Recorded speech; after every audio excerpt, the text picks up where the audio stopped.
Now I'm recording. All right. So. Wait, Dad? Yeah. You're recording. All right. So, what's your full name? Audrey Louise Montes. And what name were you born with? Audrey Pietracavo. So was the Louise, that was Confirmation. confirmation. Why'd you pick Louise? My godmother's name was Louise, from baptism, And you grew up where? in the Bronx. And where'd you go? Did you live, you went to St. Thomas Aquinas? Elementary school. Mm-hmm. Is that the only school you ever went to? No. I went to Cathedral High School, also a Catholic high school, for 2 years, and then 2 years to St. Pius X, a commercial high school, and that's where I graduated from. What's a commercial high school? Subjects that pertain to like the business world, typing, steno, so you can go out and get a job like that. Not that I was going to go to college. Oh, so like what BOCES was? Well, I mean, it's a trade. high school. No, it wasn't a trade school. It was a high school diploma. Uh-huh. And when you were graduating, did you ever aspire to go to school, or No. What? No. Would you want to grow up to be? Well, at a young age, I thought I'd be a nun. Uh-huh. As I got older and actually got interested in boys. So As someone descended from you, I thank you for not becoming a nun. yeah, we're all not here if she became a nun. And in my generation, people felt if you were 18 and not married, like you were an old maid. Ah. So it was very important to be married and have a family. That was like the ultimate goal for me. So, and your father, what did he do for work? Taxi driver. And his name? Prior to that, he was a moving man. He used to drive trucks for moving people. He used to drive, what do you mean? Trucks, moving trucks. Oh, like for movies? No, No, moving. moving. Oh, moving. And your father's name is what? Matthew Yeah? Pietracavo. But my mother used to say, or my father used to say, that his name was Modestino. I'm going to Wow. pause this way. Okay. So you were born, and what was your name? At birth, Yeah. Audrey Pietracavo. Were you born in Mount Eden Hospital too? No, in the Bronx, but I don't know what hospital. And you have a middle name? Louise, from confirmation. Mm-hmm. Okay, and siblings? Sister Rosemary, she was almost 6 years older than me. Okay. And Rosemary was special? Right. In those days, it was called retarded. Okay. And so it's just you and Rosemary, Mhm. and your father's name was, he went by Matthew. Maddie? Yes. And your mother's name? Rose. She was Rosina, but she was called Rose. And her maiden name? Palumbo. Palumbo. So you were close to your cousins growing up? Yes. I mean, we were far away from each other. Mm-hmm. In distance, I had cousins in New Jersey, Long Branch, Mm-hmm. and then cousins in Manhattan. Mm-hmm. The ones in Manhattan, my mother and father used to take us down there every Saturday to go see them. In the ones in New Jersey, every summer we went out, maybe for a week or two, and stayed there. But I considered that close. Okay. And I did have other cousins too on my father's side mm-hmm. in the Bronx. I was close with two of them.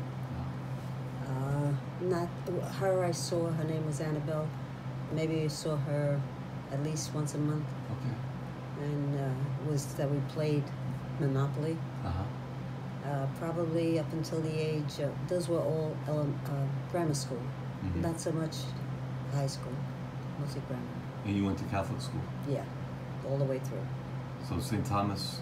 Was my elementary school, St. Thomas Aquinas. Cathedral High School for 2 years, Mm-hmm. and then St. Pius X, where I graduated from, for 2 years. And were your parents always active in the church? My mother more so. My father became active probably when I was about 11. Mm-hmm. I never remembered him going to Mass before that. What were some of the games that you used to play as a kid? Yeah. Well, in the street, we did a lot of street playing. We did baseball. We did... You do Johnny and the Pony? Yeah. Very rare, though. That wasn't a... Ringalario? No, I didn't do that. We did a game with cards, spinning them across to a building. Okay. And whoever got closest to the building, Uh-huh. that was the winner. Like you were a distance from it, like flip the cards. And marbles was a big game. Mm-hmm. We used to make this is a box of cheese. The box we would cut holes in it and try to shoot the marbles We did in that it. with the box of cheeses when we were kids. Yeah, because So we must have that- got it from you. Yeah. And Skates was another thing. Just Roller street skates? No, street. Yeah, roller skates, but on the street. So Those were the ones that were attached to your shoes. I think that's still kind of like built into the shoe. no, No. They were metal that you had. You That sliced was them up. just the wheels were on a metal base. You put your shoe Oh. in it, but you had to have a key to tighten that on your Mm. shoe. I remember that too. Did you play the game? What was the game with the bottle caps? Yeah, Scuttle was something like I think that? it was Skittle, Skittle. but better. We used to put wax in it to Mhm. make it firmer, that it was aiming and going to a Right. certain place. And you took dance lessons. Yes, from very young, 4 years old, till about I'd say I was at least 14. And did you express an interest in dance? No, my father loved dance. My mother did too, but I never wanted to be a dancer. Mm-hmm. I wanted ballroom dancing, Mm-hmm. but my father loved tap, Mm-hmm. and I mean he was a ballroom dancer. And my mother, they used to go to I can't think of the name of the place in Manhattan, go dancing. Mm-hmm. My father, in fact, used to get paid like to dance with different women because he was a good dancer. Wow. So for him, I did it. Mm-hmm. But it was good. I enjoyed it. Mm-hmm. I got to go on a stage dancing. Mm-hmm. I got to go on TV dancing, and it was very interesting. And Grandma was musically inclined? My mother played the piano and sang. She sang for the choir. And before she was married, she used to sing with the choir at weddings Mhm. or sing solo. She earned some money that way. And talented. She was talented, yes. Do you know, did she get piano lessons growing up? I Or don't she's think so. self-taught? I think self-taught. I think years ago, a lot of them, even though they were struggling, Mm-hmm. pianos was a thing in the house. Yeah. And I think, whether she taught herself. Supposedly, the story I heard, she was playing on the piano a love song. Mhm. And that's the night my father Mm-hmm. asked her to marry him. Oh, really? Yeah. Oh. If you were to describe your father in one word or one sentence. He was a jokester. Mm-hmm. Loved me very much. Mhm. And how about your mom? She was more serious, Uh-huh. very religious, Uh-huh. and I got that from her, I'm Uh-huh. sure. Mm-hmm. A good woman. Mm-hmm. She was able to make a few dollars and make it go far. Not Yeah. that she earned the money, she didn't go out and work. She had enough to do in the house. But she did make it work. I took dance lessons, they paid for it. She sewed, made clothes, she crocheted, she knitted. People, when they hear that I cut my own hair or something like that, I say, that's what I saw growing up. I saw my mother do that. Do you still cut your own hair? Yeah. She never went to a beauty parlor. I never went to a beauty parlor. I don't get nails done. She didn't get them done. I just thought that was the normal way of life. Uh-huh. Not that it's bad. Mm-hmm. I'm happy. I may not look it right now. Yeah. But that's the other side of Well, me. who was emotional? I know, obviously, you're emotional. I'm emotional. I think we all got it from you. Uh-huh. Where did you get it from? I really didn't see my mother cry, Yeah. or my father. I think they were very sensitive people, Mhm. sentimental, Mm-hmm. but it wasn't, like, I can't talk a lot of times because of the tears. Mm-hmm. And I don't want people always feeling sorry for me because I'm crying, Mm-hmm. but just something that happens. Okay. So you said before, your aspirations, you would have become what? A nun? Well, yes, in elementary school I had thought of that. Mhm. church was very, very important to me as a little girl. I was probably in 6th grade, 5th grade, and I used to go to church every morning. So that was something I wanted to do. And you still go to church like every day. Right. I still try, very much so. It's important. And what word or sentence, how would you describe your sister, Rosemary? Loving, Loving. yes. Loved everybody. She didn't have a mean word for anyone. I remember she's always had, my memory is she loved stuffed animals and pocketbooks. She had a lot of pocketbooks. Yes, pocketbooks she loved. She loved getting her nails polished. Mm-hmm. Why that happened, I don't know, because my mother didn't, it wasn't something that we had. Yeah, that's strange. Yeah. So she didn't But see she loved in it. the house, right? Well, she might have seen it on cousins. Like I said, we went down to my cousins once a week, and they were older. And the first thing out of her mouth would be, she'd find their nail polish and, will you do my nails? And they all did it because nobody wanted to disappoint her. Yeah, yeah. Well, I remember too, like if I was dating somebody, I brought them over, Rosemary would go out and get the nail polish and sit there. And if the girl would say, oh, you want me to polish your nails? If she didn't say nothing, I knew she wasn't a keeper. And how'd you, your husband's name? Is Hubert, really, but I called him BB. That's the name I knew him by. Grandpa's real name is Hubert. Yeah. Is there an H in there, or is it like He spelt it with an E. His father spelt it with an E. E-B-E-R-T. Where did BB come from? Do you know? I don't know if his brother called him that. I would assume his brother was a few years older than him. Maybe it came from them. Mm-hmm. I don't know. But that's the name I knew him by. And yet, when we moved to Long Island, he had a garage that he worked at. Well, he didn't own it, but he worked at it. And people that worked for him, they know him as Bert. So you never called? No, Bert wasn't a name I knew him by. BB was his name. So And when we moved to Brentwood, and because naturally that's what I called him, the people from our area called him BB. So you can differentiate where his friendships were. Right. If somebody was calling him BB, it was from the neighborhood or his childhood. If they were calling him Bert, it was from his garage days on, those friends. Huh. Did you ever hear anyone call him Hubert? No. No. Not even his brothers and sisters or mother? No, BB they all called him. Do you remember when you first met him? Yes, I was playing stickball. We had a crowd, say about 176th Street, and his crowd was up at 177th, and they used to walk past us. And a couple of their friends knew some of the girls from my group, and I was up at bat, and they introduced me and said hello, and I was continuing with my game. And then he came by the following week. I wasn't allowed to do very much. I was very strictly raised. And after about 3 or 4 times of him saying hello, then a little more conversation, then my friends were going to the park with their friends, and he asked if I would go, and I went. And he was going into the Navy less than a month away from that. And he asked me to go steady, and I said yes. Steady means he was my boyfriend. And our relationship was the 4 years he was in the Navy. Wow. And it was all letters, beautiful letters from both of us, I'm sure.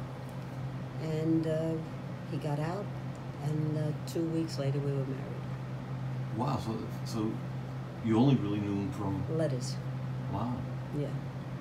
You don't have any of those letters? No, I finally read them all. Oh, did you? And destroyed them, yeah. When? Oh, I'd say about, well, years go by. Probably 20 years ago, 25 years ago. Uh-huh. So you had them, you read them. Yeah, I didn't want to just throw them out. But Right. I did the same thing when I was moving, and I had bunches of cards from you kids. I read all the cards Hey. and then threw them out. Yeah, no, what are you going to do? It was so much, I couldn't take it. Couldn't take it here. It was only an apartment compared to a house. Of course, you've got a lot of paintings and stuff. So that's my children's artwork, and this is family portraits over here. But no Wolfman Jesus. She's not a portrait. No. Family member. No. Wait, where is that now, the portrait of Wolfman Jesus? Who last had it? I think we thought it was Tina. No, I mean, who did we last give it to? Do I you think- still have it? No, I think Tina has it. Yeah, she didn't want to take credit for it. So, you guys got married and you Yes. lived in the Bronx? Yes. First, we lived with my husband's mother for we got married April 16th. Mhm. By July, I had found an apartment and we moved to 166th Street and can't think of the name of this, Sherman Avenue. And then where was Dad raised? Well, he was raised in the Bronx very young, but we moved out to Long Island before he was a year old. What kind of work did your husband do? At the time we were married, he worked for Chevrolet. Mhm. He was a painter for the cars Mhm. up in Tarrytown, New York. Mhm. And so where did he learn to be a mechanic? Instinct, I think, because they had cars. The teenage boys Right, had cars, but it didn't always work. right. So somebody had to figure it out or What do whatever. you mean by teenage boys? Like when you were a kid or when Dad? Well, he was Husband. before I knew him. Well, he was still 17 when I met him. I think in order to make sure they had a car to go out on dates or whatever they were doing, they had to have it running. And when was this? I'd say when he was probably 15, 16. No, I mean year-wise. Year, we got married. Well, I met him in 1950, 51. Oh. And so that would have been before then. So then you guys get married in 55? Yeah, And I was born in 56? yeah. And Donna was born in 57, and Michael was born in 59. And Diane was born in 62, and Tina was 67, 67. 19. And were you working at the time?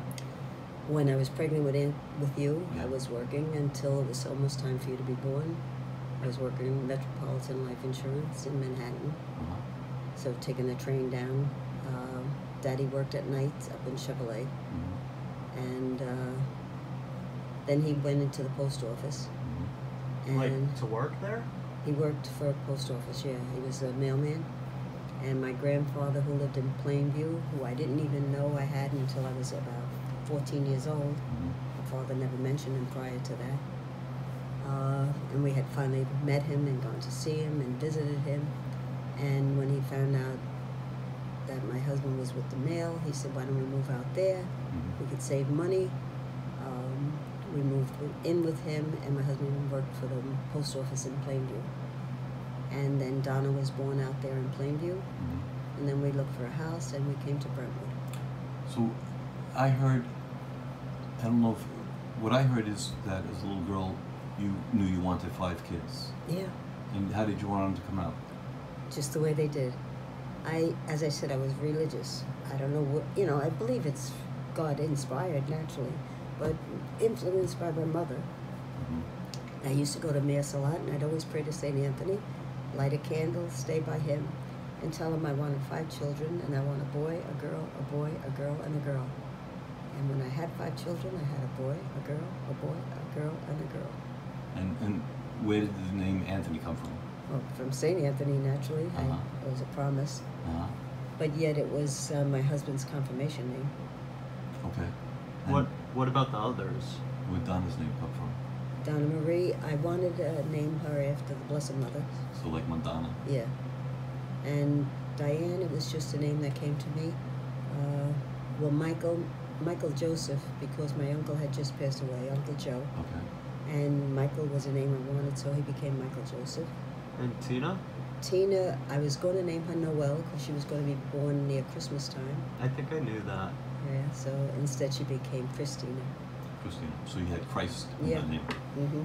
And then your grandchildren you have, they didn't come out in the same order, but it's the same 5 3 children. girls, Yeah. 5 grandchildren, 2 boys and 3 girls, Yeah, and then I have 1 great-granddaughter. and 1 great-granddaughter. But What- you don't have any favorites. I have none. Well, with the exception of your great-granddaughter, but that's because you've just got the one. No, I don't have any favorites. But you've just got the one, so therefore Oh, she's you mean your for favorite. great-daughter, Yeah. great-granddaughter? Then when you get a second great-grandchild, you then won't have any favorites. Oh, okay. So I have to wait either for Yes. you or Alicia.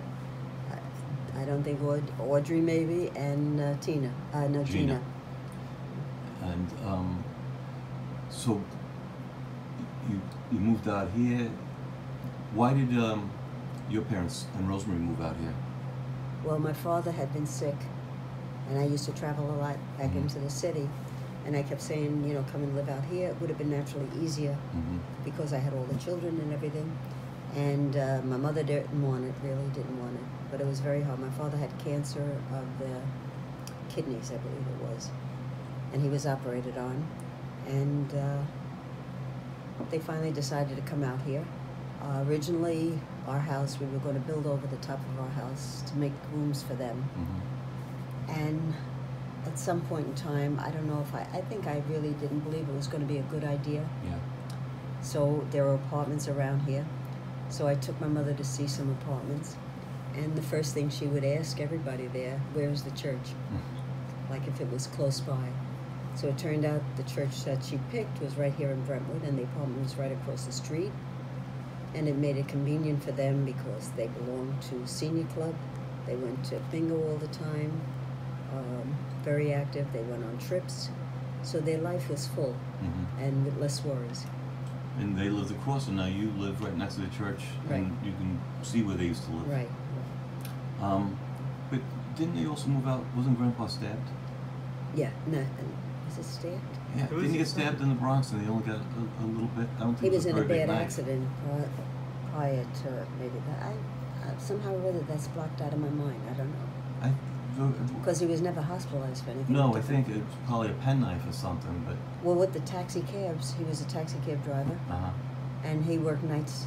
So he went to work like 2 in the morning Mm-hmm. and would come home maybe 2 o'clock in the afternoon. Mm-hmm. He was very famous for, we would have tea every afternoon. My mother would have tea by that time I got home from school. Mm-hmm. And he loved putting out his saltine crackers with a little butter on it, and you thought what you were having. Mm-hmm. Or we had matzahs and butter. But it was a good life. It was a good life. Where'd you learn to cook? 'Cause- I didn't have to cook at home. Mhm. I don't remember observing my mother, Mhm. you know, paying attention. I think it just came, Mhm. you know. I loved recipes. I used to cut them out, but very rarely did I read them. Mhm. All of my children cook Mhm. tremendously. They're all great. And yet I didn't ask them to cook either. Yeah. Same as my mother. It was just my mother did the cooking. Right. There's no only thing I did, or Rosemary, was wash the dishes and dry them. You know, she always kept a clean house, very clean. And so you and your husband, do you have any favorite memories with your husband? Memories. Well, later on in our marriage, we did finally get to go on trips. Mhm. Some of them were beautiful. Where'd you go? We went to Hawaii, which was great. Aunt Diane came with us. We've gone to Europe 3 times, and I got to visit the town where my mother's people came from, Setefrad. Where in Europe did you go? We went to Italy, France, Spain, Croatia, Israel. We went, and that was a wonderful trip. That was in the year 2000. The Pope was going to be there, Pope John Paul II. And we got to see him and blessed by him. And everything just fell into place. The spot that we were in was, I don't know how many hundreds of thousands of people there. And we picked this one area because it was raining that day and it was all muddy, the ground. And sure enough, he came by about 10:30. We had to leave at 2 o'clock in the morning. And right behind where we were standing is the road that he drove by. Mm-hmm. So naturally, we all said he looked at us. Mm-hmm. And so that was a special time for me. And got the holy water. That's not the first time you got the holy water, though, right? No, we had seen him twice, once at Shea Stadium and once at Aqueduct Racetrack. Do you remember the year? 1979. The 79. So there again, the 5 comes into play. Didn't you want 5 tickets at the church? It was a lottery. Yes, that was a and beautiful. you could only get 2. My father had passed away because it was that year, so it had to be after he was gone. And my mother, as I said, was strong in the church, and I was going. And it was very hard to get tickets. You had to put your name in for a lottery. And if so, they were only giving you 2 tickets. And somehow or other, my mother wound up with 3 tickets. And then somebody gave me 2. Mm-hmm. So I went, my mother, my sister Rosemary, Diane, and Tina, and we got to see him. And it was beautiful, and the presence of God was all around, because it seemed like wherever he went, there was big rain, tremendous amount of rain. And we had gone to the stadium. We couldn't even go out of where we were standing under the stanchion because the seats were soaking wet. He wasn't there yet. And then they were saying he was coming soon, so if you're going to go to your seats, you better go to it. And we brought something out there to try and wipe the seat down. And I think we had plastic over us, and it was pouring. And I saw the highway was clear, so I said, I bet he's coming, because we were up on the 3rd deck. My mother and my sister and Diane were downstairs. And sure enough, these motorcade pulls in. As they opened the door for him to get out, it stopped raining. The sun was so bright. Everything was dry as could be. You saw it in pictures that we took. This bright, bright sunshine. All of a sudden, and we stayed for the service. Everything was beautiful. The service was over. We got back into the car, and the rain started again. Tremendous rainfall. Why did you have such a fascination with this Pope? Was it all popes? No. Because seeing a Pope was a big thing, you know, as a youngster, and to be able to, that was wonderful to follow him. But anyhow, with 1979, when we went to, I think it was Shea Stadium first, I had brought holy water with me because I believed he would make a blessing. If he made a blessing, then my holy water would be blessed by him. And that same year, a niece of mine was very, very sick with cancer of the larynx and the thyroid around this area. And they were telling her she would never be able to hold her head up eventually, and a lot would happen to her, and she might need treatments. And they didn't know much about cancer like they do today, which is 2019. And so I sent the holy water into her. My niece is here. I brought it in. Yeah. Oh, is that the one where he, with the jugs? Yeah, well, no, then she was running out of holy water, and the Pope came to California, and I asked Patsy if he can get tickets, because he was able to get tickets to concerts. He said, I'll see what I can do, and I got the tickets, and I called you up, and I said, I got 2 tickets for you and Dad, and you said you can't go at that time. Yeah. Why don't you go? Your faith is as strong as mine. Right. And then I said, I'm not sure I believe you saw the cry, so I said, I'll go. and then Patsy said, who's going with you? I said, well, they can't come, I'm going to go. He said, well, I'll come with you. And then it was the day of, and I emptied 2 milk gallons, and I forgot to ask you, and there's no cell phones, if I should use holy water or use regular water. I didn't want to mess it up. So I was going to 3 different churches and emptying where you dip your fingers into the, and by the 4th church I started thinking, is this wrong what I'm doing? Am I stealing the holy water? And there was a spigot in St. Charles Borromeo, so I just filled it up and filled it with holy water. And then same thing, it was beautiful. We were closer. I held it up for the blessing, and I feel this breeze on my face. And I look, and Patsy's blessing his headshots. I said, what are you doing? He said, what? I said, you're blessing your headshots? He said, well, you're blessing the water. I said, I'm blessing the water to give to people who are sick. But anyway, then I sent it all back to you to touch, and then I asked you to send some back to me. Yeah, but it's been around since 1979. It's been given to many people, and naturally it's going to run out. But before it runs out, I get more holy water from the church. And when I started traveling with my husband and everything, any church I went into, I always took holy water from it and would mix it together with whatever. So one priest called it a Catholic cocktail because there's so many different churches, and from Europe, from Israel, from wherever.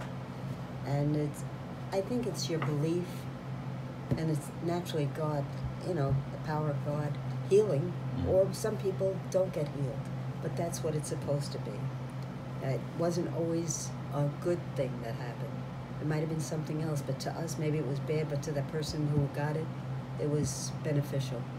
Second person that got it was a cousin's son who was born. He was only a few days old, and he was throwing up bile and feces and passing it, so they didn't think he was going to survive. and they had mentioned it, and I said, I have the holy water. I spoke to the father of the kid, Joe, and I told him, I'm giving you the holy water. Bless him with it. Oh, how could I do that? He asked. I says, anybody can bless him. I says, you could baptize your child. Your child isn't possibly going to die. You as a single person, you know, any person could baptize. And he did. He blessed his child with it. And the son is still around today. So which cousin is that? Jojo. And not Jojo, Guy. So Guy, and Guy is from who? Ginger? No. Cookie? From Amory. Amory. So how Guy was that one? So then he was the second one. Yeah. He probably doesn't even know it. Well, I just recently told him, and I brought the holy water to his sister Oh, okay. this year. She's diagnosed with cancer. And she's a young girl, maybe her late 30s, early 40s, and she has a daughter who's 14 years Right. old. And when they told me she was in the hospital and it's cancer and it's not looking good, I went that night with the holy water. And sometimes I think people look at me like, oh, this is death coming in, the way I come in with holy water. But anyhow, I says, look, I wanted to bring you the holy water, and I told her the story of her brother. I says, he was the second one that had got the holy water. So I said, you know, have someone bless you, your mother, whatever. She says, no, I want you to bless me. So I blessed her with the holy water. And she went for very serious treatments. Supposedly, one of the tumors, there's no sign of it. And the other one is smaller than it was. So she still has treatments. She had it in 2 different areas. So, power of prayer. And over the years, I've given it to about 40 people, and everybody benefited by it as well. And I always ask you the same thing, to pray for them. Yeah. But it is, I think, for them, it opens their mind to the higher power. You know? Well, you too. I mean, you know, I think it's more you than... No, not really, I don't think so. But it's a messenger. You're passing it along. And what did daisies mean to you? Well, my father, he always said, when I die, just stick a stinkweed in my hand. And to him, a stinkweed was a daisy. So sure enough, when he did die, we did, I said to my mother, we'll put daisies on the coffin. And we did. And he died... 79. Yes. So now, that same year, Tina, in one of her classes for biology or whatever it was, had a little leaf of something, some kind of a plant. She put it in dirt, and it was growing. So she had come to me and said, I'd like to bring it to the cemetery. I said, okay. It looks like a ground cover, which I thought was portulaca. So she took it, she planted it, and instead of it going sideways on the ground, it started growing tall. And I was, why is it growing tall? That's not the way it's supposed to grow. But we left it. And it kept getting taller. I'd say a good 8 inches, 9 inches, and then it kept growing bigger. But then we started seeing buds on it. And their anniversary, my mother and father's anniversary, was September 29th. So before we went to the cemetery, my mother, my sister, and I had bought daisies, and I gave my mother half of the bouquet, and we were going to bring the rest to our father at the cemetery. When we got to the cemetery, 3 of the flowers opened, and they were daisies. So, you know, something to believe in. Did you see that as a sign from him that he was, You have no other explanation for that. Yeah. And all of your kids. Yes, I've seen it at different times with other things that have gone on. Anthony you've seen them? Yeah. You know, it's just, I don't know, it has to be God's messages to you to let you know that they're okay. There's nothing wrong, and death isn't the worst thing in the world that could happen. Right. You know, as long as you believe in God, you know, this is the main thing. Again, the daisies, his birthday was October 14th, my father, and the bush was in full bloom. And after that, Rosemary passed away 3 years later. Naturally, the bush had to be removed, and yet it was put back, and it still lived. Then Daisy bush on at the cemetery. Great Grandpa Matthew's grave, or Matthews. Yeah. And I mean, we've had other signs from my husband with the butterfly.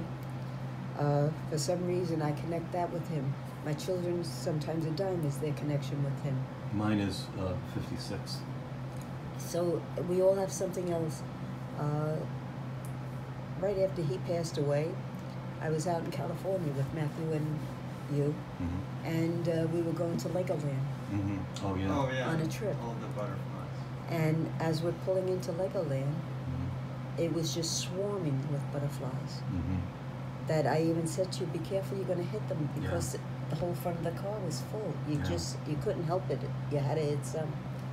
But it was like, wow, he just passed away, and now all these butterflies. Mm-hmm. And we asked, and somebody said they're on their way to. They were migrating, I think, Yeah. to Baja. Right. But they stop off. So. You mentioned too.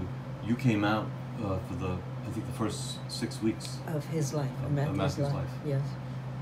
And I remember holding him, and we were watching a Yankee game, Mm-hmm. and it was the World Series, and they won that year.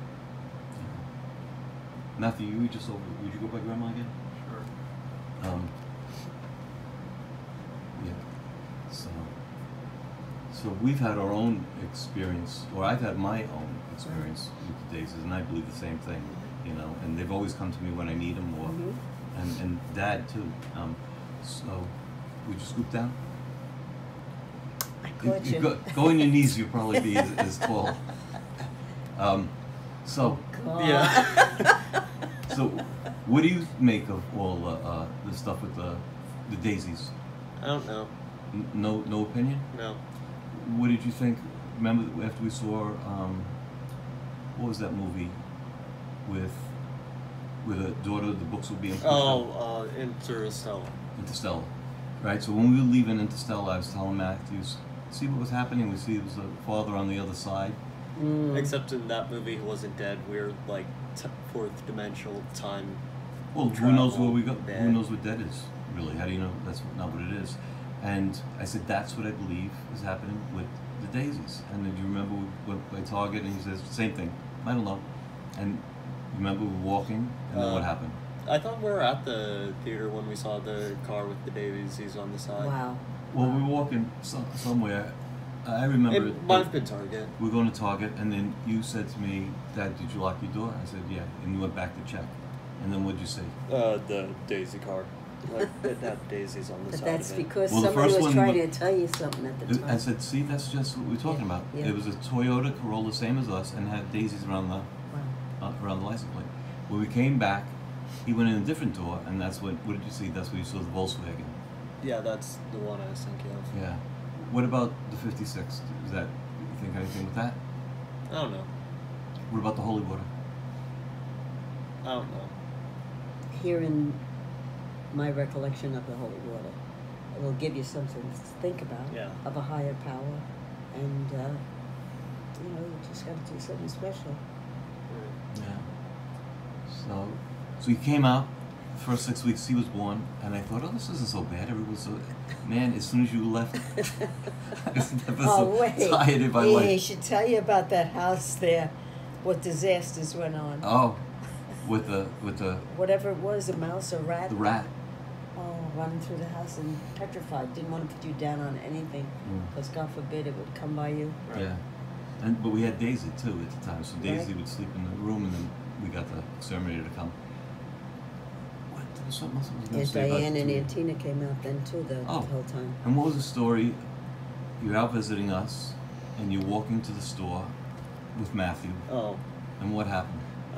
she's like, we're walking under the overpass, and we're walking near the overpass, and she's like, I know there's a hospital nearby. Can we Oh. stop there first? So we stop at like a 7-Eleven because. I wanted to get food. Yeah, Grandma figures it's gonna take a while and gets me a drink, and then we walk to the hospital, which is like a block away. Now, at that time, you already knew you weren't feeling good? When I was on the plane coming to California, Uh-huh. I just felt like a numbness in my fingers, but that was it. Mm-hmm. Nothing of it. And we went out to eat and everything, but things kept dropping. Right, So the I night had before that- we went out. Right. And then I had like a little numbness on my lip. I wasn't feeling anything other than those couple of things. But you didn't say nothing to nobody. No. And I didn't want to upset Anthony, because I figured I don't know what it is. If it's anything, when I go home, maybe I'll check it out. But it was odd. Anyhow, this trip that we took, Matthew and I knew Anthony was at work, and I figured, well, let's go now. I know where the hospital is. I don't know any doctors here, so I can get away with that, saying it to Matthew. So I says, you know, I don't know the doctors. I know there's a hospital here. Let's just stop there. And we stopped there. Why do you think you were stopping? You had no idea that she was feeling sick, right? No, I just figured like she needed a checkup or something. Okay. Yeah. So we went there, and he was sitting down with his books as usual. And I went up to the thing. They took my blood pressure, and it was sky high. And they took me right in the back to the emergency room. Matthew, now I'm worried he's on the chair alone in the front. And I had a mild heart Stroke. a mild stroke. So they right away gave me something, and I said if they could call my son, but could you keep an eye on my grandson? I was worried about him in the front. But I said, don't bring him in here yet, because they were working around me. Mm-hmm. And sure enough, then at one point they brought him in, and by that time they were going to get my son, and I says, just tell him I'm feeling okay, but that I'm in the hospital. I don't know what they told him, but he did get there, and stayed less than 24 hours. They did all kinds of tests, and they released me. What do you think when you're sitting there alone? Just figured that she needed to go to the hospital. No, but when they took her and you were in the waiting room alone. That I had a book to read. Yeah. You always have a book to read. Yeah. Yeah. Many books to read. It was weird. It was weird, because even when we come out, Mm-hmm. then his sisters got annoyed at him because, At Dad. yeah, when we come out, I said, well, let's go and eat someplace. Mhm. We went to a restaurant, and they're thinking, Mommy just had a stroke, and he's taking her out to a restaurant. But I was fine, except I kept dropping stuff still. And I still have a little here, not much. It was clearing up a little, but now I still feel... And you never had anything prior to that, right? No. I'm very No. lucky. I Yeah. was... Well, that was 5 years ago, so I'm 82 now, so I was 77 before any kind of sickness other than children having birth. Yeah, never medication. No. So then, so how are you now? Now I'm on medication. I have blood cancer, getting treatment for it. I have no reaction. I didn't have it before. I don't have any now. Whatever it is working. The numbers are going down. Mm-hmm. I'm very grateful. I'm very blessed. Mm-hmm. I said I led a clean life. Mm-hmm. I didn't drink. I didn't smoke. Mm-hmm. I ate normal. Mm-hmm. So if that's the reason I'm healthy today, I don't know. But I believe in God's intercession. Mm-hmm. And what do you? How old were you when you jumped out of the plane? Probably, I don't know if it was before the stroke. It was before the stroke. All right, so maybe 75. What made you decide to do that? I just thought it would be beautiful because, again, here's my religion. I wanted to be in that beautiful atmosphere that God created. Mm-hmm. And it was everything I ever wanted. Mm-hmm. What I imagined it would be Mm-hmm. was wonderful, wonderful. I recommend it to anybody. What do you think happens after this? I believe that's what we're here for. This is the punishment here on earth, and then our reward is to be with God in heaven. That's my belief. And what, do you have any idea what that might look like? No, I mean, do you no. see yourself in the same physical form? Do you see No, those people? I don't. I don't see myself in that form because we're told we'll be a spirit. Mm-hmm. So, what is a spirit? I don't know. My imagination could say maybe like the form of whatever we picture as an angel. We don't know. Mm-hmm. But it's the presence of God. That's the ultimate part of what I'm striving for. So is there any fear connected with? No, No. I have no fear. What do you have? Do you have a greatest accomplishment in your life, or accomplishments? My Your family? Yeah. Is there anything that you wanted to do that you didn't do? Any regrets? I don't think so. You know, when you look back, oh, I didn't do this or I didn't do that, but not that it took over my life. Mm-hmm. I think I've been always content. Uh-huh. You know, I didn't ask for much. I don't think I did. You know, somebody else may have another story of that, but I don't think I did. And what brings you joy these days? What do you like to do? Oh, well, being with my family naturally. It sounds like repetition, but one of your classes. But I enjoy going to the theater. I have a lot of different friends, different group friends. Church is the main thing for me. We went this morning. Yeah, sitting with Jesus. Mm-hmm. I call him my lover. It was a special bond I had with him. And as a child, I never used the word Jesus because What did you say instead? God, No. God. And you know, later on, because the Catholic belief is that there's three persons in one God. God is the Father. Then Jesus was the Son who came on earth to help us to get to heaven, and the Holy Spirit is the one that's with us now, because Jesus rose to heaven. What? You're hiding your face. Oh, sorry. Just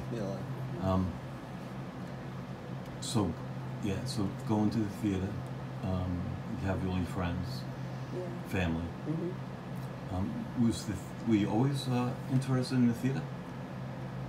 Did you go to a lot Well, we of went theater? to movies a lot. We didn't go to plays, no. But my mother and father and my sister, we went to the circus every year. That was a gift around my birthday time. Radio we City? went, yes, Radio City Music Hall for the Christmas show and the Easter show. Again, how they did it, I don't know, because there was very, very little money that they got. We went to the movies, because right in the radius of 4 blocks was 3 different movies. So we would go every 2 or 3 times a week to see a movie, and which Anthony can't understand, but this is the way we saw them. You can go in when the theater opened, and you could stay till 6 o'clock at night or whatever, and watch the movie over and over again. Or Did you they could, have like other movies showing, or was it just the one? no, whatever. It was 2 movies usually and a newsreel, and you can come in at 2 o'clock, and maybe you came in the middle of the picture, but it didn't matter. You stayed until the middle of the picture came back again, and then you left. But if you wanted to stay, you could stay. And my big thing in the movie house was eating sunflower seeds. Yeah, no, I could say in the theater, I just didn't like going in the middle. Yeah. You know, and as a result, I got to be there. I like to be there when the lights go out, ideally. What did you think when I expressed that I wanted to be an actor? What did you think I wanted to be? Oh, a comedian. A comedian? Yeah. I would have never thought acting field was where you were going. You were always wild over Jerry Lewis, Abbott and Costello, that kind of humor. So it was a real surprise to me that that's a profession you wanted to see. But I've gone to your classes, I've seen people that you've taught. The admiration is beautiful. Your love of it is definitely, you can see it. And your love of this guy. What did you, you've had a couple of experiences with Pacino? I just thought of it the other day when you showed me the clip of seeing Pacino. Oh, yeah.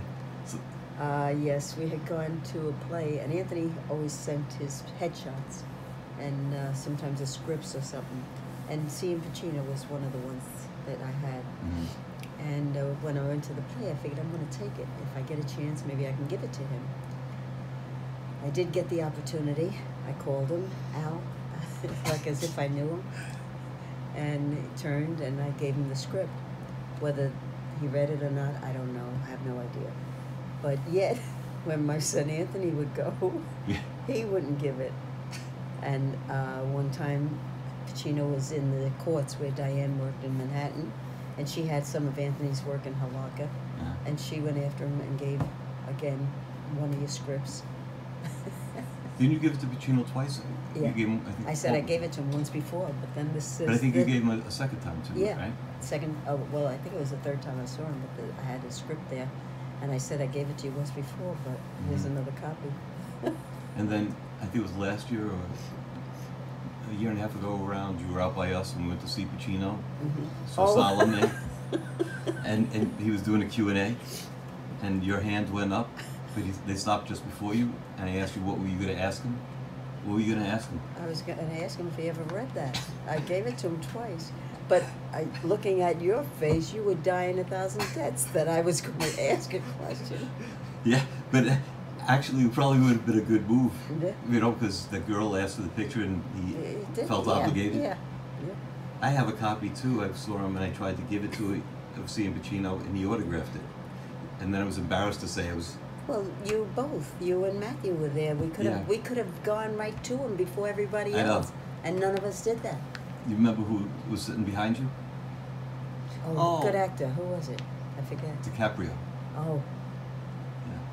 but I guess he didn't mean as much as Pacino meant to No, be at no, that time. Also, like DiCaprio was shy or something. No, Well, he was n- there watching Pacino. Yeah, but he You didn't want to don't take away cover from it. that. No, no. They gotta be, you know, they try to disguise themselves. He had the cap way down Yeah. in the glasses. What'd you think when I joined the Navy? Well, you had to sign, so Yes. I joined the Navy. Uh, Why did you? Why were Worried. you willing to sign? because it was, I didn't want you on the street. you were at a very rough age at that age, and I was worried about you, I guess, Ah. and I thought the Navy would be a good thing. Vietnam was still on. Well, I never thought of Vietnam Yeah, yeah. with the Navy, Yeah, yeah. I guess. That was more Army. Yeah, And your father was a sailor, yeah, so, and he was with the Korean War time, right. and he never went there, so Yeah, I thought it was a good thing. yeah. No, it ended up being a good thing for me, Yeah. for sure. And then Donna left the house At 18. at 18. Right. There's different versions on that, and we can each believe what we want to believe. But anyhow, she's a strong girl. She knew she can handle herself, Mm-hmm. and I think we knew it, Daddy and I. Mm-hmm. So you were just like, okay, bye. No. No, Well- no, well- it was true. Well, she was, but she wanted to go. So like, you guys figured she could handle herself. So they were like, Oh, okay, I think go I- out and be free. I think I knew that. I thought, in my heart, and I don't know why, but I thought she had to get out of the house. Mm-hmm. In my eyes, Grandpa was too overpowering. I guess he was worried for her. She was a very pretty girl, and maybe, just, not that she ever gave us cause to think she's going to go wrong, Right. but he was too overprotective of her. So in how I looked at it, and again, it could be totally wrong, I just felt she'd be okay. I wouldn't really have to worry about her. Mhm. Where when Tina was out of the house, I worried more for Tina Mhm. because she was a little flighty. Mm-hmm. So, different circumstances. Tina was with me probably the longest. Diane was there. Diane was a very strong person. I think a lot of them wanted to please their father. Mm-hmm. He loved law enforcement and he wanted to be a cop, but he was too short for it when he first got out of the Navy. And so whether he resented that, I think at another point when he worked for the post office, he wanted to be a postal inspector, Mm-hmm. and I didn't want it. And we had to go down to a meeting, and the wife had to go. And it would have meant he would have been traveling, and I'd be home alone with the kids. And at the time, I had probably 3, maybe expecting the 4th. And they must have asked my opinion, and I really wasn't for it. So he could have resented me, that he didn't do what he wanted to do, but he went along with me. So Mhm. I don't know. But whatever happens, happens because it's supposed to happen. Right. That's what I Will believe. you either come down there or come over here so the I'm- eyeline is... no, I'm saying I'm ducking out.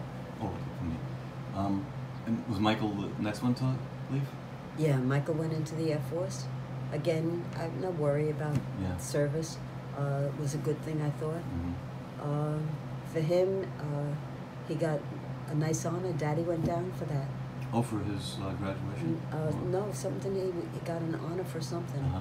I forget what it was. Michael will probably know. But Daddy went down there. Oh, wow. And was there when he was presented whatever Mhm. it was, a certificate or something.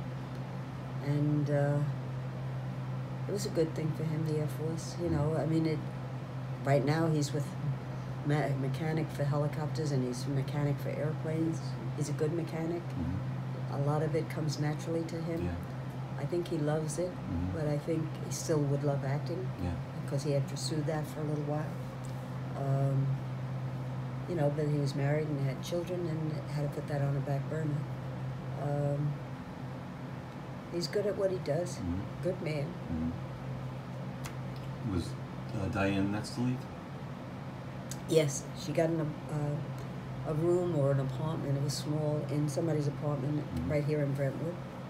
But they were each able to take care of themselves. They were of good age, you know, they survived. I was not able to do that. My leaving home would be I have to get married. That's the only way I would have left home. But yet they could have, and they did. It was a different They age. all did, yeah. But they did. They managed. And Tina stayed the longest. Yeah, and then she went off for quite a while.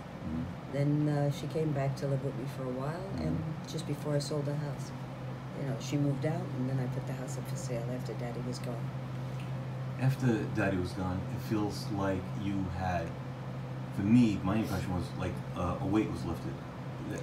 I had or you had a freedom. Freedom. That's the word I would use. I mean, I did things. Daddy never stopped me from doing anything. I used to go dancing with Aunt Linda and them to nightclubs and discos and that kind of thing. He never said, yo, you can't go or anything like that. But I didn't have to ask. I didn't have to Answer maybe to anybody. or get an approval. Yeah. Not that he said, okay, you can go, which he yeah. never did.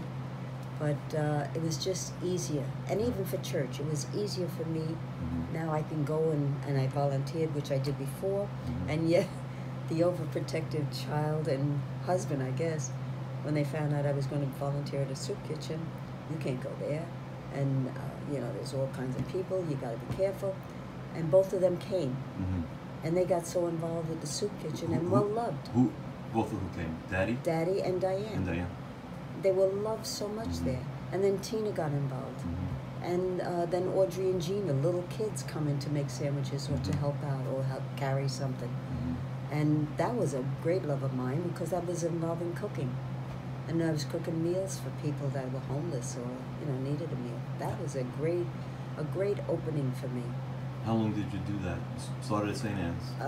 I did it for 25, 26 years, 27 years.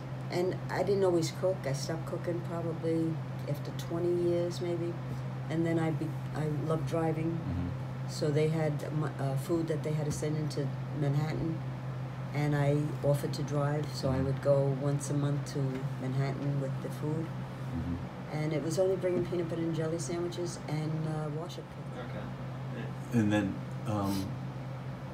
the French nuns that you... That was part of the where we would drop food off for the French nuns. And where were they? In Harlem? 117th Street and Why are they French nuns? 2nd Avenue.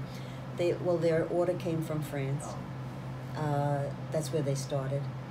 And they spoke French, naturally. But they weren't affiliated with the Catholic Church. They were just nuns? They were nuns with their own order. And they were helping the poor. You know, and they really had a great thing going there. With the sandwiches, they would go under the 59th Street Bridge at night and feed homeless people. Very dangerous thing, and yet they would do it because they loved God and they were doing His work. When did you stop doing that? That I only stopped this year. This year. Was the last time when you went to see the priest in the confessional? Just about. What happened there? I went in. Usually I asked anybody if they wanted to go in with me because I would make a day of it. After I would do that, then I would either go up to the Italian section or maybe catch a play, something like that. And if they wanted to do it, they came with me. And most of the time somebody did come. Anyhow, a friend and I went in, and the nuns weren't at the spot where I'm supposed to leave the food. And I called them, and I still can't get them. So I knew there was a church like 3 blocks away because when I was a little girl, my mother, father, and my sister, we used to go there for the Italian feast. Mount Carmel was the name of the church. So I figured, well, let's go over there. If anything, maybe we could leave the sandwiches there. So I go in, and it's the end of a mass, and I see who I thought was the priest go into the sacristy. So I figured, all right, I'm going to run after him and see if he'll take the sandwiches. And when I got there, he wasn't the priest. He says, no, Father's in the confessional. So I said, oh God, now I gotta ask him. So I walked past the confessional, I walked past a few people, and as I'm walking past, I said, I just gotta ask Father something. I didn't want them to think I was trying to get ahead of them. So I go in the confessional, and I said, Father, I'm not here to confess. I just was wondering, do you know where the French nuns might be, or can you take sandwiches from me, because we usually give it to them. He says, they're in the first row. They were just at Mass. So then I go down to the nuns, and they tell me, leave the sandwiches in front of the building. So that's what I did. Then I got involved with the Men in the Woods. Yeah, what happened there? One of the women, she had worked at a soup kitchen in Huntington, Spanish woman, very, very nice.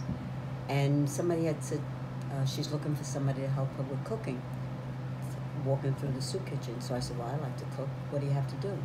So I found out from her that she feeds men who live in the woods. So I said, well, what do you do? She says, well, maybe make soup or something, or chicken, and we break it up. Okay, if you want my help, you know, I'd love to do it with you. And I did it with her. And the first day, we go to Huntington with the car. So she says there's usually one man that she talks to all the time, and he has a cell phone. So I said, okay. So we pull into the parking lot, but none of the guys are there. She says, something's wrong.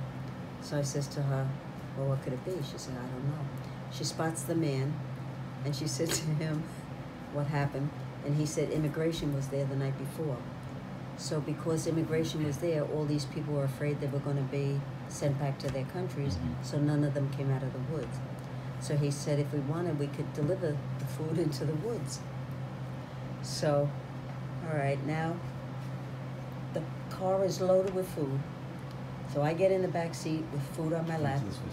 The man gets in the seat next to her. He's going to direct her, and we're all carrying food on us. He directs us into this driveway. And as we're going in, I see a sign that says, no admittance, private property. So I said, you can't go in there. Her name was Anna. And she's still driving. And I'm thinking, Anna, you can't go in here. We can get arrested. You know, this is private property. And it's just a wooded area.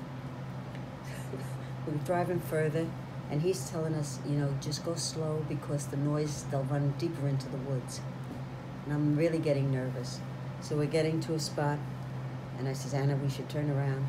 And he says, if you want, stop here. We'll take the food out, put it by a tree, and he would go deeper into the woods to get them to come out to get the food. And I thought, great, okay, let's leave the food. Now you're leaving it on the grounds in the woods.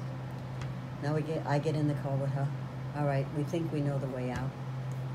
Now we can't get out. Because I see in the distance what looks like a fence. I said, Anna, you can't go that way. There's a fence there. So maybe you have to go this way. So she went the other way. We can't get out that way. Really becoming a wreck.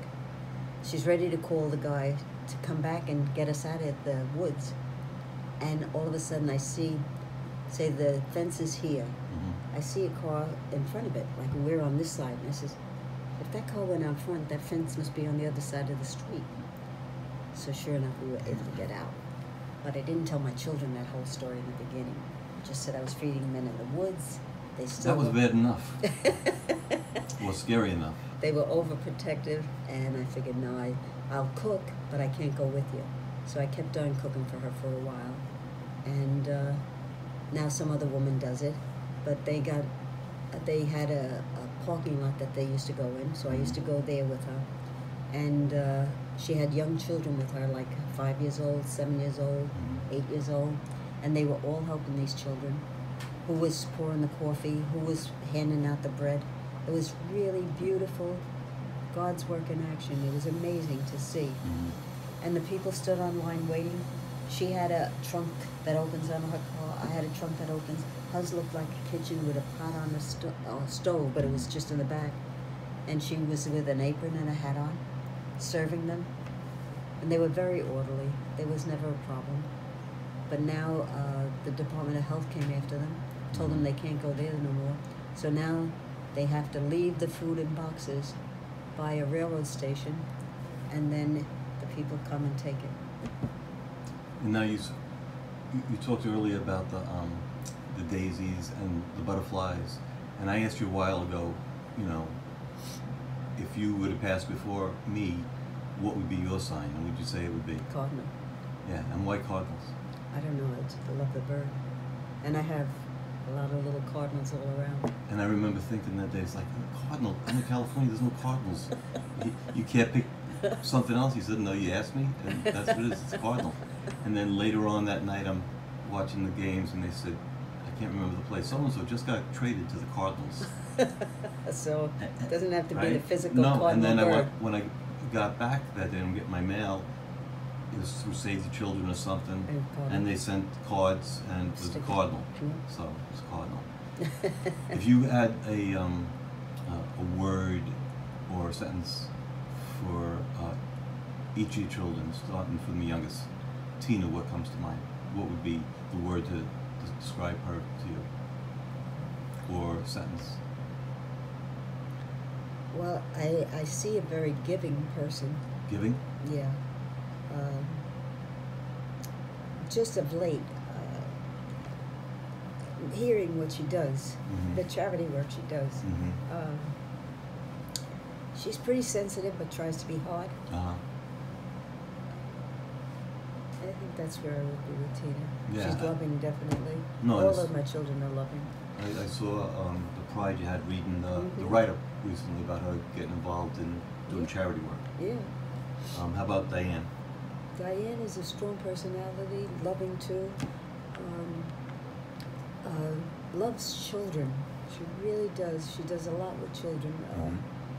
Trying to, show them different things. She's crafty. Mm-hmm. Her artistic ability is beautiful. Mm-hmm. She's very helpful to me. Mm-hmm. And I'm sure I could be nudging her side, but it's appreciated. Well, I think she enjoys that. I'm not saying it's Mhm. easy, and I know, I'm grateful being so far away that she has you and she's taking such Mhm. detailed notes, Yeah. with your doctor's appointments and things. Michael. Michael. Michael is a sweet person, soft, loving, kind. There's a lot of things you could say about him. He's easy. I've never seen an angry side to him. Just recently with his job, frustrated with something that's gone on there. Mhm. But other than that, he'll work to his bone, helping somebody. Mm-hmm. And Donna. Donna is loving. She's tough too. All of them are really very forceful on their beliefs. I think with the three girls, I think none of them wanted to be like me. Mm-hmm. In what way? I think they thought I let people take advantage of me. Uh-huh. And I don't see it that way.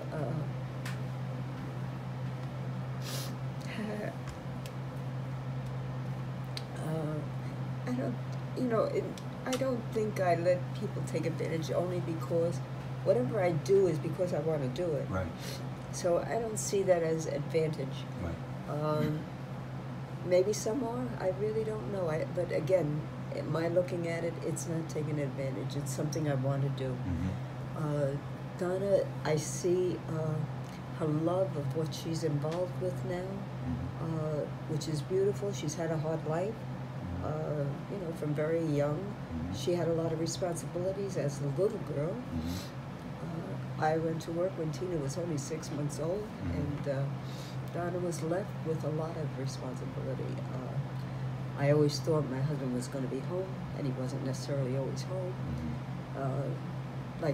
All right, I made dinner and everything was prepared, but it meant the cleanup had to be done by her. Mm-hmm. I don't know if she got help there. She had to grow up maybe too early. Mm-hmm. Different things. Tina was the only one that I was working when my child was very young. Uh-huh. I didn't work with the other children like that. I was home for them. So that was a different existence. Mm-hmm. What about Dad? Dad, he's a very talented man, very compassionate. He's a softie, like me too. I think all of you are, though. All of you. Michael is another one who Yeah. cries easy. I've seen Diane and Tina, and Tina tries to cover it up the most, I think. But they all got through a hard life. Donna was handed a hard blow. Her husband with a brain aneurysm and then blindness, you know, and then all of a sudden you're with the children, you got to go to work. She didn't have to work before. That was very hard to help. And surprisingly, her father was a very big help at some points with Audrey, taking her to school, being there with her, being with Ruben, like while Donna was working during the day or something like that. You know, a side of Bibi that most of us hadn't seen. Yeah. So they're all different. Anthony has a lot of compassion for people, his love of his theater, a love of his craft. His son, I think, dominates it all. But again, that's what it's all about, your children. So your grandchildren, I'll start from the youngest, Matthew. Well, I see with Matthew, he's going to be something. I don't know what it's going to be, but he's definitely going to get himself into something. His ability to learn is great. I'm seeing compassion. I'm seeing him grow from last year to this year, the year at college. You know, not a tremendous change, but there is a change, and it's noticeable. I don't think he has a mean bone in his body. I think, you know, maybe shy at some things, I would say. I think he's going to do okay. And then, who's next, Gina? Well, for him, no, it would be Alicia's next to him in age. Alicia, with going down there this past 2 weeks or whatever it was, I saw a side of her that I haven't seen because I don't see them that much. I didn't know those children that much. I knew Donna's children more. She was beautiful, talented. I think she's compassionate too. Again, it was a short space of time. I'm not involved as much in their life like I'd like to be. Sweet girl. I think she has a kind heart. And Michael? Well, Michael, I saw a change in him, which I was thrilled about. This is my grandson, Michael. I think he's coming into his own. You know, maybe things he expected all the time, but I see it a little bit differently. Maybe hearing some of it from his father, but I saw something different with him this time. Just people that love him, the place where he works, the people announced it, how much they love him, and he's a good worker, and that helped me to understand him a little better. He's got a tough deal too, you know, a young child he's got, and working, and you know, she goes between mother 1 week and him the next week. Anything like that, I think is hard for a child. Not to have that solidness of family. I'm not saying it was all good with our family, because there was plenty that went wrong, but I think it's just eventually that background will help you. And Gina? Gina, God bless her, she's a hard worker. She's very silent. She'll answer you if you ask her, but she's not always that willing to give you outward information. She's loved by her students, loved by the parents of the kids, the staff that she works for. She works at the restaurant. She's a hard worker, like 3 or 4 jobs. Dancing is beautiful. I think I've gone to almost every one of her recitals at some time over the years. Her and Audrey took dance from the age of like 3 on. I think she's got a kind heart. She loves activity. And Audrey Rose? Audrey Rose has come into her own. I'm very proud of her. It's like 11 years for her. She had a hard time. I think she loves what she's doing, definitely. I can see that. And I think she reaches a lot of people. She's a yoga instructor and all that kind of thing. And the fellow she's with right now, very, very nice. She had a raw deal with her marriage, and it created a lot of family friction for her. But yet she's come through it. And who's left? Oh, Adrian, your Oh, great great, grandmother. great. Did you miss it? Oh, okay. Adrian, she's beautiful. She was sweet. She's 10 years old now. I think I've seen her maybe 5 times, 6 times, but probably more than I saw her mother and father at that age, because I didn't see them that much. We didn't have money to fly, you know. Now I can go a little often. Not that I do, but I could do it. Smart, intelligent. I think she'll manage. She's, you know, got it hard. You're between 2 families. Michael's in her life, Christy's in her life. That's important. So she'll get a little more stability maybe from that. And how would you like to be remembered?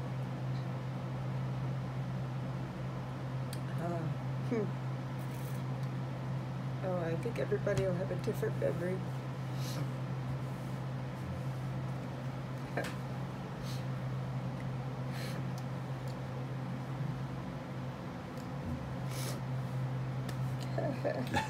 Well,